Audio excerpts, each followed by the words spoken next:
वचन बाबूजी महाराज भाग पहला वचन नंबर 33। इलाहाबाद 27 नवंबर सन 1931। जब तक किसी किस्म की कामना मौजूद है, असंतुष्टता है। कामना के वास्ते कर्म करता है और कर्म फल भोगने होंगे। इस तरह से आवागमन का सिलसिला जारी रहता है। बहुत से कर्म मृत्यु से कटते हैं, लेकिन जो मृत्यु काल से होती है उससे कर्म का चक्कर दूर नहीं होता। जो मौज अनुसार मृत्यु होती है उससे आवागमन की डोरी छूटती।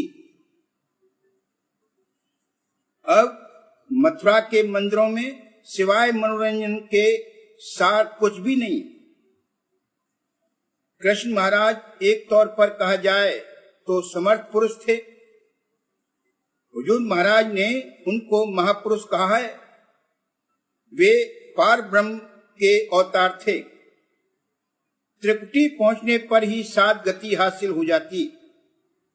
उन्होंने अपने सामने जो कुछ किया उसको निभाया और वे जो चाहते सो कर सकते थे। उन्होंने जो लीला की हैं वे सब अंतर की हालतें हैं, लेकिन वो थे तो काल के ही अवतार। पुष्टता और मुख्यता उन्होंने इसी देश की रखी है। उद्धव और अर्जुन उनके बड़े भक्त थे। सखी व सखा भाव और स्त्री पुरुष भाव में प्रेम की मुख्यता है। पति व पत्नी भाव ऊंचा है, मगर उसका निभाव बहुत मुश्किल है। पिता पुत्र भाव में माफी की बड़ी गुंजाइश है। इसमें शरण और रक्षा की मुख्यता है। इसमें बड़ी सहूलियत है। ये बड़ा निर्मल और सरल भाव है। अपने देश में महाकाल भी अकर्ता है, जैसे अनामी अकर्ता है। हालांकि महाकाल कर्म और कल्पना का भंडार है। अनामी पुरुष ही की नकल नीचे दर्जे तक चली आई है।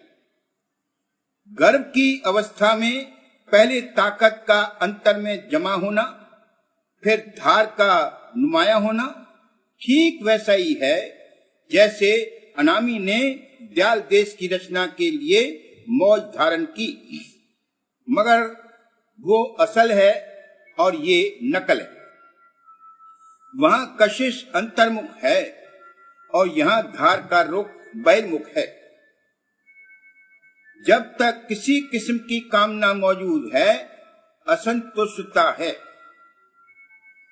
काम काम सब कोई कहे, काम न चीने को, जेती मन की कल्पना, काम कहावे सोए।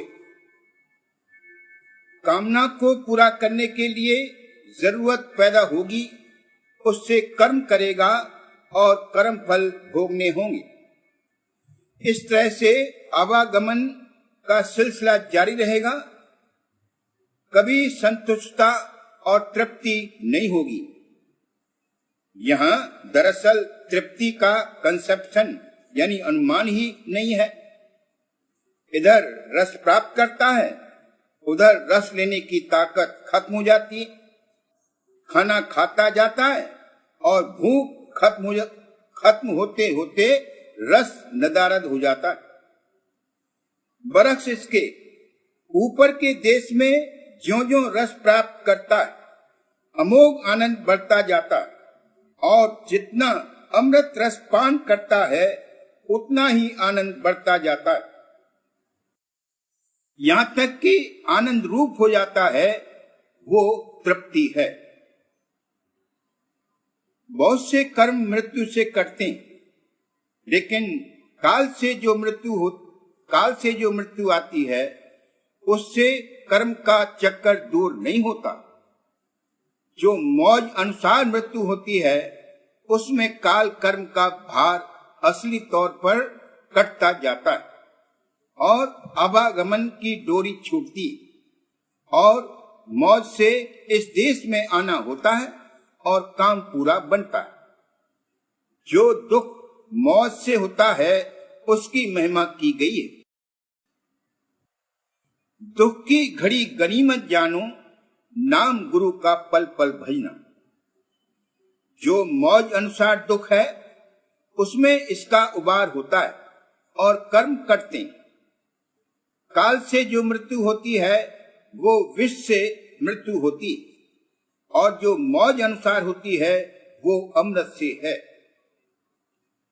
जब सब धारों से अलग होकर निःशब्द से मिला होगा तब सच्ची मुक्ति प्राप्त